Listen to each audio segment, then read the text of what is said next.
मातृभूमि के प्रति एक संकलित गाकर हिंदी साहित्य के प्रति मंच पर आसीन शिरोमणि दुबे साहेब, हमारे विधायक महोदय पन्नालाल शास्त्री जी, हमारी नगर पालिका की अध्यक्षा सविता गुप्ता जी, हमारे धर्मेंद्र सिकरवार जी, के.एन. रजौरिया जी, मंच पर आसीन सीताराम मीना जी, समस्त हमारे उपस्थित महानुभाव और साहित्य जगत के, यह अतिशयोक्ति नहीं होगी, लेकिन अगर मैं कहूँ कि साहित्य जगत के समस्त सम्राट जो आज यहाँ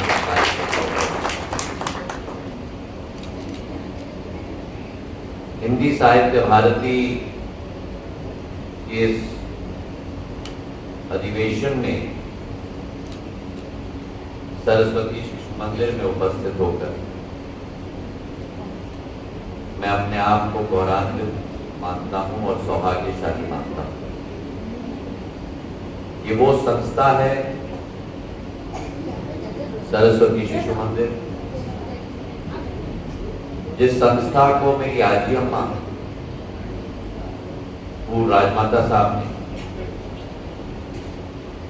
एक एक ईंट को लेकर उसकी नींव उन्होंने स्वतः आज उनके पोते होने के नाते मैं अपने आप को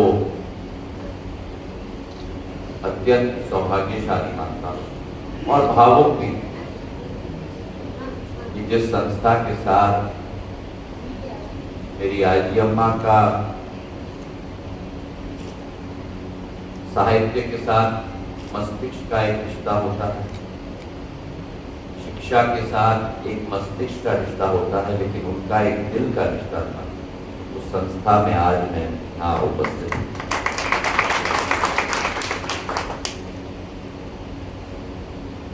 हमारी हिंदी साहित्य भारती का लक्ष्य है मानवता का रक्षा करना, और जो ध्येय इस संस्था ने बनाया है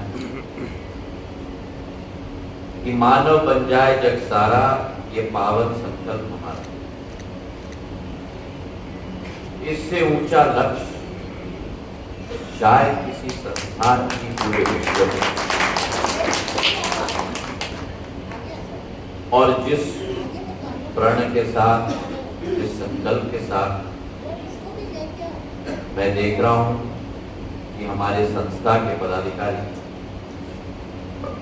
दिन रात एक कर रहे हैं, केवल इस संस्था को खड़ा करने के लिए नहीं, लेकिन भारत में साहित्य को खड़ा करने,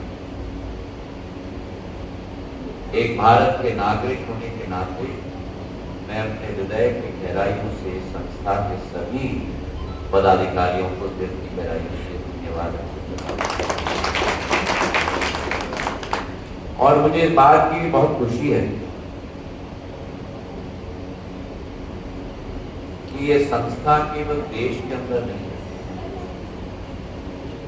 लेकिन अंतर्राष्ट्रीय जगत पर और अंतर्राष्ट्रीय मानचित्र पर अपना पहचान बनाए। साहित्य का बहुत बड़ा योगदान हमारे देश के इतिहास में रहा। पुराने काल से हर एक कालखंड में अगर इतिहास को जीवित रखा तो वो साहित्य ने इतिहास को जिया। आजादी की लड़ाई में साहित्य का बहुत बड़ा योगदान रहा। देश में लाखों लोगों के दिलों में वो ज्वालामुखी, स्वतंत्रता की ज्वालामुखी तड़प की ज्योति को जगाने, और आज उसी तारतम्य में अगर हम मध्य प्रदेश में भी देखें तो हमारे राज्य ने साहित्य के क्षेत्र में भी कई नवरत्नों को जन्म दिया। चाहे हमारे पूर्व प्रधानमंत्री अटल बिहारी वाजपेयी जी रहे, चाहे हमारे माखनलाल चतुर्वेदी जी रहे हों, भगवान दास शर्मा जी रहे हों, भवानी प्रसाद मिश्र जी रहे हों, मन्नू भंडारी जी रहे हों, ऐसे अनेकों कई साहित्यकारों को इस मध्य प्रदेश की धरती ने जन्म दिया। मुझे आज इस बात की भी बड़ी खुशी है कि आज गुना शासकीय महाविद्यालय के पूर्व प्राध्यापक लक्ष्मी नारायण जी को आज हम लोग ने सम्मानित किया।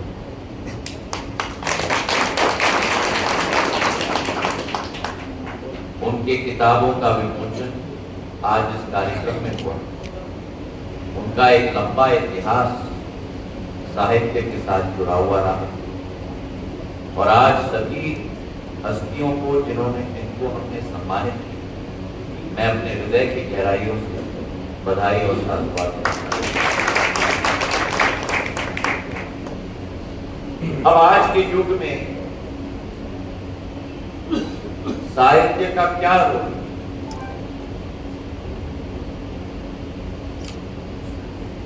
आज हमारी भारत माता अपने अमृत काल से शताब्दी काल के सफर पर निकल चुकी है और वो सफर है कि जैसे समय का चक्र होता है वैसे ही हर देश के उतार और चढ़ाव का चक्र होता है। हम सबको पूर्ण विश्वास है कि इस अमृत काल से शताब्दी काल के सफर में मां भारती विश्व पटल पर एक आर्थिक शक्ति के रूप में उभरने वाली है, लेकिन आर्थिक शक्ति के साथ मां भारती एक आध्यात्मिक शक्ति के रूप में भी विश्व पटल पर उभरेगी, इसका मुझे पूरा विश्वास है। और अगर आध्यात्मिक शक्ति के रूप में हमें उभरना है तो फिर हमारा साहित्य, हमारा इतिहास, हमारा वर्तमान, हमारा भविष्य का वो बहुत महत्वपूर्ण कड़ी जो इस अनेक अलग अलग भिन्न विभिन्न भागों को जोड़ने का कार्य करती है। साहित्य का एक बहुत महत्वपूर्ण भूमिका इस सफर में, इस अभियान में रहेगा कि भारत की मंशा, भारत की आशा, भारत की अभिलाषा विश्व पर राज करने की नहीं है। भारत की आशा, मंशा और अभिलाषा विश्व गुरु बनने की है, विश्व मित्र बनने की है। और इसलिए आज इस कार्यक्रम में जब हमारे मां सरस्वती के अवतार, हमारे साहित्यकार उपस्थित हैं, मैं उन सब से निवेदन करना चाहता हूं, कभी आप लोग छुपे छुपे भूमिका निभा रहे हो, लेकिन छुपे छुपे हुए भूमिका में भारत का भविष्य छिपा हुआ है आपके हाथों में मेरे भाई। जिस गर्भ में बैठकर आप लोग काम कर रहे हो वो भारत का भविष्य का मार्ग प्रशस्त करेगा। हिंदी भाषा देश की आत्मा है। प्रधानमंत्री जी के नेतृत्व में आज हिंदी की भाषा व्यापक रूप से केवल देश के अंदर नहीं, लेकिन विश्व में आज उभर रही। आज हर देशवासी को अपने भाषा पर गर्व हो चुका है। जो एक कालखंड था जब पश्चिम देशों की हर चीज को हम लोग ऊंची आंखों से देखते थे, आज प्रधानमंत्री जी के नेतृत्व में पूरा विश्व भारत की आध्यात्मिक शक्ति, भारत की भाषा, भारत का इतिहास, भारत की संस्कृति को ऊंचे आंखों से देख रही है। G20 के कार्यक्रम में इतिहास में पहली बार भारत ने अध्यक्षता की।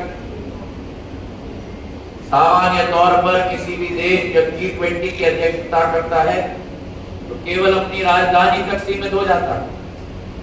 प्रधानमंत्री जी ने यह निश्चित कर दिया कि विश्व के जितने नेता आते हैं वे केवल दिल्ली नहीं लेकिन देश के 70 शहरों में जाएं, भारत की अद्भुत भिन्नता में एकता, वासुदेव कुटुंबकम, इस विचारधारा को केवल अपनाए ना लेकिन देख पाए कि भारत में जो एक क्षमता है उस क्षमता को विश्व पटल पर उजागर करने का लक्ष्य लेकर G20 की अध्यक्षता सफलतापूर्वक रहा। और ये सब जैसे एक मानचित्र होता है, अलग अलग भुजाएं होती हैं, ये सब एक साथ मिलकर भारत की शक्ति को आगे ले जाएंगे। आज के दिवस पर इस कार्यक्रम में उपस्थित होकर मैं अपना सौभाग्य मानता हूं और सभी को अपने दिल की गहराइयों से शुभकामनाएं अर्पित करता हूं। धन्यवाद। जय हिंद, जय भारत।